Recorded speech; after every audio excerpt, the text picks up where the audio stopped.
comment allez-vous? Très bien, merci beaucoup d'être là. Je voulais peut-être vous dire quelques mots à l'issue de ce 7e sommet de la communauté politique européenne et après le conseil informel que nous avons tenu hier entre Européens. Écoutez, d'abord, je suis très heureux de voir cette communauté politique européenne qui avance, qui se structure. Je le disais, c'est le 7e sommet. Les sommets à venir sont planifiés. Il y a maintenant un secrétariat permanent et on a pu consolider une série d'initiatives qui sont le fruit de cette communauté politique européenne et au fond dont le premier objectif c'est de protéger les Européennes et les Européens, et donc aussi les Françaises et les Français, en particulier dans des sociétés, on le voit bien, et ça a été au cœur de nos discussions pendant ces 2 jours, où la menace est de plus en plus hybride, où on est dans un monde de confrontation et où la résilience de nos sociétés, leur capacité à résister aux attaques cyber, aux fausses informations, à toute forme de trafic qui peuvent participer de la conflictualité contemporaine est très importante. Ces dernières années, nous avons pu, dans le cadre de la communauté politique européenne, d'abord structurer des coopérations en matière de lutte contre les attaques cyber. On a créé des centres communs dans les Balkans, on a créé des initiatives communes, une réserve au sens de la mobilisation des compétences entre Européens. Et donc on a structuré cela et on a maintenant d'ailleurs passé le hub que nous avions créé dans les Balkans au statut de hub international avec des moyens qui permettent de lutter contre les attaques cyber. Nous avons également défini des méthodes communes, des coopérations entre membres de la communauté politique européenne pour lutter contre les ingérences étrangères et la désinformation. Et nous avons lancé aujourd'hui, en coprésidence avec la présidente du Conseil italien, Madame Meloni, une initiative de coopération en matière de lutte contre les trafics de drogue. Parce qu'on voit bien qu'on a besoin d'agir au niveau de l'Europe tout entière, du Caucase aux Balkans en passant jusqu'au nord de l'Europe, pour éradiquer véritablement ces trafics de drogue, à la fois parce que ce sont des sujets organisationnels des navires et autres qui y participent, ensuite parce qu'il y a une innovation permanente sur le plan technologique de ceux qui utilisent ces chemins, et enfin parce qu'il y a une innovation aussi en termes de molécules. Et donc on a pris plusieurs initiatives très concrètes, y compris d'ailleurs à l'égard des transporteurs ou des ports européens, qui fera le suivi du lancement de cette coalition. Ça, c'est pour vous parler de la communauté politique européenne, de ce qu'elle produit de manière concrète. Évidemment, le premier sujet qui a été au cœur de nos échanges, hier comme aujourd'hui, est l'Ukraine. Nous avons réaffirmé, on a pu le faire dans un format plus restreint aussi avec le président Zelensky, notre soutien à l'égard de l'Ukraine, notre volonté de continuer à apporter un soutien concret en matière de défense solaire, en matière de drones, en matière aussi de missiles de longue portée, dans un moment où, vous l'avez vu la semaine dernière, les États-Unis d'Amérique se rapprochent de notre position et affichent un soutien beaucoup plus clair à l'Ukraine et une confiance à l'égard de l'armée ukrainienne et de ses forces de résistance. Et donc en la matière, nous avons réaffirmé ce soutien, ces capacités. Nous avons aussi collectivement travaillé, et nous aboutirons dans 3 semaines sur ce projet, c'est donner de la visibilité financière à l'Ukraine à travers les propositions qui ont été faites par la Commission. Dans le même cadre, afin d'obtenir la paix, parce que c'est notre objectif, nous voulons accroître la pression sur la Russie pour la convaincre de revenir à la table de négociation. C'est le sens du 19e paquet de sanctions qui a été pris par la Commission. C'est le sens aussi d'une étape supplémentaire que nous franchissons dans la lutte contre la flotte fantôme. Il y a environ 800 à 1000 bateaux qui opèrent dans le cadre de cette flotte fantôme, sous pavillon souvent approximatif, dirais-je, et qui contribuent à l'effort de guerre russe, puisqu'ils financent 35 à 40% de l'effort de guerre de la Russie. Et donc on a pris ces dernières années beaucoup de mesures contre cette flotte fantôme, des sanctions, on les a élargies au-delà de l'Europe, c'était d'ailleurs, si vous vous en souvenez, un des acquis de la communauté politique européenne à Blenheim. Là, nous avons décidé de passer un pas en allant vers des politiques d'entrave, quand dans nos eaux, on a des bateaux suspects qui participent de ces trafics, et donc pour réduire évidemment la capacité de la Russie à continuer de se financer par ce biais et de financer son effort de guerre. Et donc nous allons continuer là aussi de coopérer de manière très concrète. Dans les prochains jours, nos chefs d'état-major, en coordination avec l'OTAN, dans le cadre de la coalition des volontaires, se réuniront pour bâtir des actions communes dans les prochaines semaines pour avoir cette politique d'entrave à l'égard de la flotte fantôme. Ça, c'est sur l'Ukraine qui a été le cœur de nos discussions. L'autre grand sujet de discussion était évidemment la sécurité des Européens au sens large. On en a parlé hier dans un cadre strictement Union européenne, on en a reparlé aujourd'hui, parce que je crois que tout le monde voit, je voulais rappeler hier en arrivant, nous sommes dans un moment de confrontation permanente avec la Russie qui utilise en quelque sorte toute la palette de jeux de l'hybridité pour venir nous bousculer.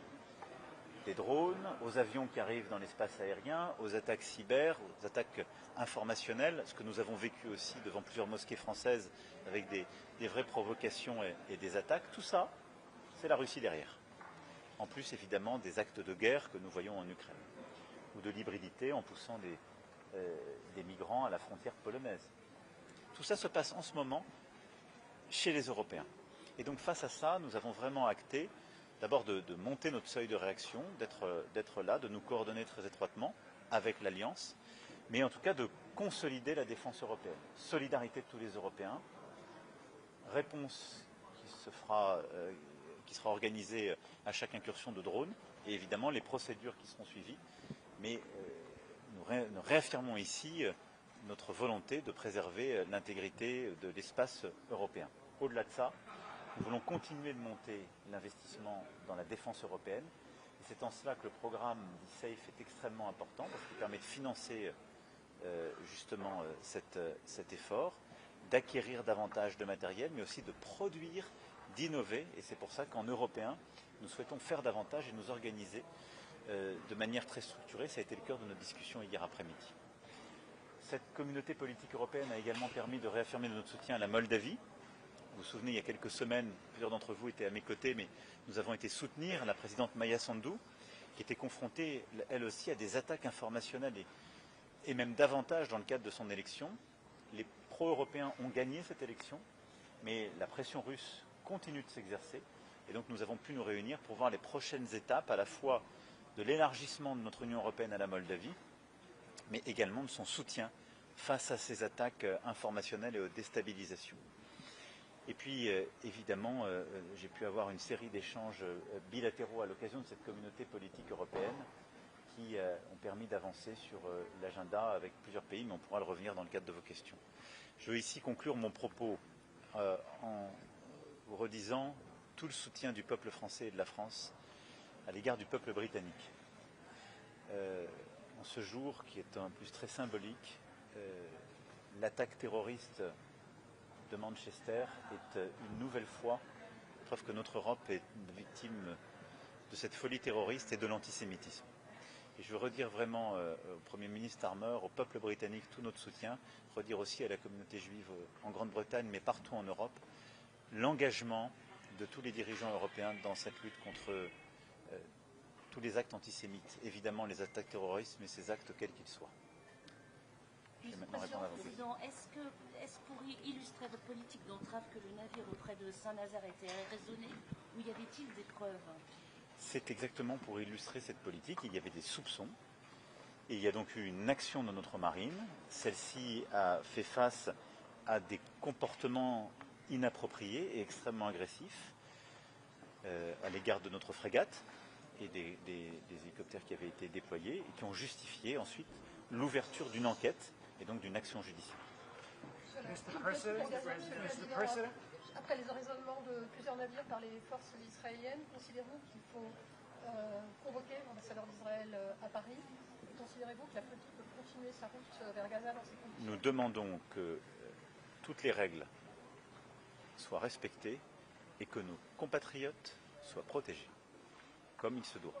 Et donc nous suivons de manière extrêmement étroite cette situation avec nos partenaires européens qui sont concernés, en particulier l'Italie et l'Espagne.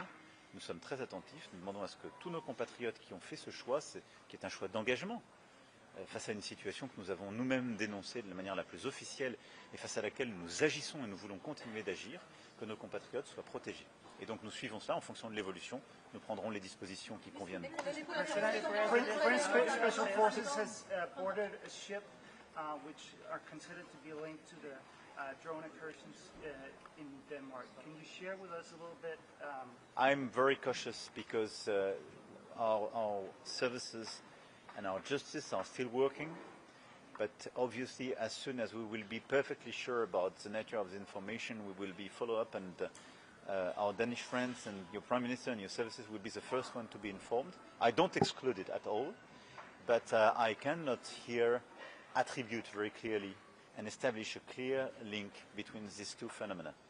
But I want to reiterate my full support after this drones attacks and this destabilization, and I think we are all in total solidarity, and this is why, by the way, we cooperate for the security of the summit. Mr. President, the Council says there isn't steps taken by Azerbaijan and Armenia towards the peace agreement. I am extremely happy by the agreement signed in Washington.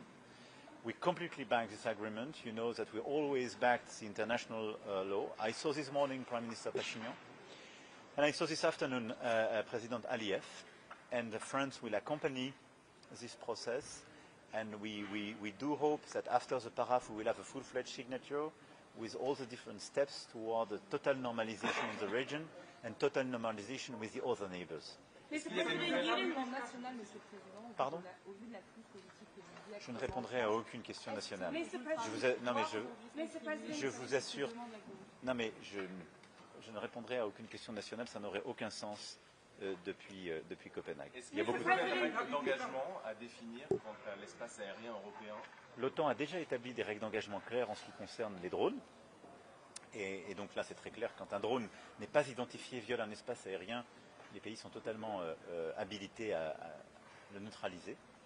Pour ce qui est des avions, nous connaissons les règles, elles supposent de se coordonner. Il faut que ces règles soient clairement établies, réétablies et lisibles, donc il ne faut pas de surprise. Et il se peut que dans des erreurs, des opérations, il y ait des violations d'espace aérien momentanées. À ce moment-là, ça se déconflicte avec le pays d'origine et le pays dont c'est l'espace aérien. Mais lorsqu'il y a une violation établie, il y a des mécanismes d'escorte. Enfin, je ne vais pas ici rentrer dans les détails, mais là, visibilité, ligne de déconfliction. En tout cas, la politique est simple. Nous ferons respecter nos espaces aériens et nous ne serons jamais, nous, dans l'escalade. Mais ne pas être dans l'escalade ne veut pas dire être faible. Mr. President, you didn't seem very convinced yesterday on the idea that a drone war should be prioritised. The EU has said that it wants to prioritise that and sort of Eastern Flank Watch. Do you think the priority should be elsewhere? No, I think drones and anti-drone systems are a top priority in the war in Ukraine and for our own securities. And the recent events are the perfect illustration of that. At the same time, I think we have to be very clear with our people. There is no Iron Dome for Europe. There is no wall and perfect wall, drone wall for Europe. We speak about a more than 3,000 kilometers border. Do you think it's totally feasible? The answer is no. We have to scale up our capacities. We have to innovate.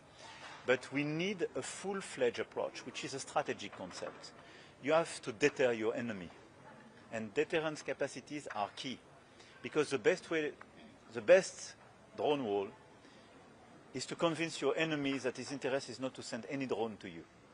So No. But it's just, you have to calibrate, and this is the complementarity between all these initiatives. So you need to coordinate the deterrence capacities of the different countries. You have clearly to equip the Europeans on an aggregated approach with ballistic capacities and long-range capacities. It's part of the deterrence as well, on the conventional part. Third, we need early warning systems. It's one of the things which were missing in the recent operations. And fourth, you need anti-drone capacities and drone capacities. So this is a full-fledged approach. It's not one single concept which will fix this issue. But what is clear is we are in a permanent confrontation. We have more and more hybridity, and the innovation and drones are key players in the war of our times. Qui va payer pour tout ça? Est-ce qu'il faut d'être commun encore? Alors, d'abord, les budgets de chaque pays augmentent pour l'effort de guerre. Vous l'avez vu, la France aura doublé en 10 ans son budget de défense. Mais nous sommes tous en train d'augmenter nos budgets. Ce sont des responsabilités nationales. Je me félicite qu'on ait une meilleure coordination européenne. Et d'ailleurs, c'est ce que nous avions lancé avec l'Allemagne lors de nos présidences successives. Parce que tout ça vient s'inscrire dans la boussole stratégique. Rappelez-vous que nous avions coordonné à travers nos deux présidences et qui a défini les grands concepts, les grandes menaces à horizon 2030. Et donc là, on met ensemble des capacités nouvelles d'endettement qui viennent abonder les achats nationaux. Je suis très favorable à ce que nous ayons plus de programmes capacitaires en européen. Et lors des débats que nous aurons sur le budget européen, il est très clair que la défense et la sécurité devront être au cœur de nos nouvelles priorités. On a besoin d'une Europe qui investissent beaucoup plus dans ces capacités communes de défense et dans ces innovations. Ce que j'ai dit par exemple sur les systèmes d'early warning ou de drones, on a des capacités qui existent. Si on veut passer à l'échelle, il faut un budget européen. En matière spatiale, en matière cyber, en matière aussi maritime, qui sont les nouveaux espaces de conflictualité, il faut une politique européenne plus forte. Donc la réponse est oui. Et peut-être sur l'utilisation des savoirs russes, le principe est acté, maintenant ce sont les modalités à définir. Alors, je redis ici de manière très claire, nous respecterons le droit international, parce qu'il en va de la crédibilité des Européens et de l'attractivité de l'Europe. Et le Premier ministre belge a totalement raison de rappeler toujours ces règles-là. L'Europe, ce n'est pas un continent où on peut d'un seul coup prendre possession des avoirs d'une banque centrale ou de qui que ce soit. On respecte la loi internationale. Par contre, ces actifs gelés feront partie de la solution à la fin de cette guerre, parce que la Russie aura créé beaucoup de dommages et créé beaucoup de coûts pour tout le monde. Ce qui est proposé par la Commission, c'est une innovation, si je puis dire, juridico-financière, qui permet de donner de la visibilité à l'Ukraine en respectant le droit international et ses règles, et en ayant une garantie ou du budget de l'Union ou des États membres, sont des techniques qui sont à discuter. Et donc c'est ces techniques sur lesquelles on va travailler dans les semaines à venir. You agree with the IDS operation that happened yesterday against the Gaza Flotilla? Could you comment on that? It joins the question of your colleague. We will be extremely clear that nothing can justify any operations which will be not compliant with international law. And the security of our compatriots and all the civilians who were on these different boats has to be totally respected. And so we are assessing the situation, we are following very carefully the situation, and we will have a coordinated answer with our colleagues from Spain and Italy if there is any unacceptable behavior. Any pressure for the...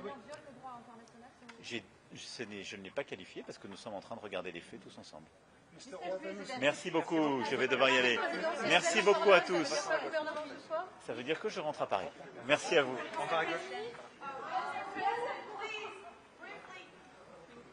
Merci.